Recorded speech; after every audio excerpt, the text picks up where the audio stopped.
বন্ধুরা, সবাইকে শুভ সকাল। আমরা একটা গ্রামের দৃশ্য আঁকতে গেলে আমাদের কি কি আঁকতে হয় সেই জিনিসগুলো আমরা সংক্ষেপে আগে এঁকে নিব। প্রথমে একটা ঘর লাগে গ্রামের দৃশ্য আঁকতে গেলে, এই জন্য একটা ঘর এঁকে নিলাম। এরপর একটা গাছ আঁকব। খুব সহজে কিভাবে গাছ আঁকা যায় তোমরা দেখো।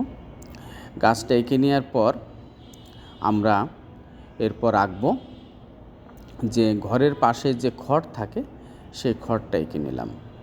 এরপর দূরের দৃশ্য বোঝানোর জন্য যে আমরা ঢেউ ঢেউ করে আমরা দূরের দৃশ্যটাকে বোঝানোর জন্য করলাম একটা সূর্য আঁকলাম।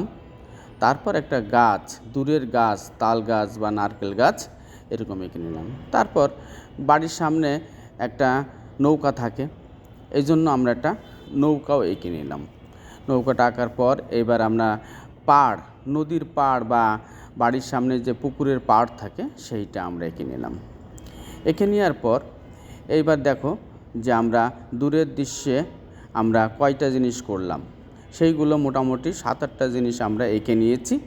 এইভাবে আমরা একটা দৃশ্য বানাইতে পারি খুব সহজে।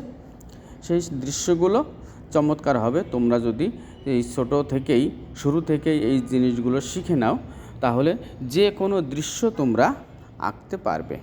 এই জন্য আমাদের বেশি বেশি এই জিনিসগুলো এঁকে নিতে হবে, তাহলে খুব সহজে আমাদের এই একটা দৃশ্য আঁকা সম্ভব। সবাইকে শুভ সকাল।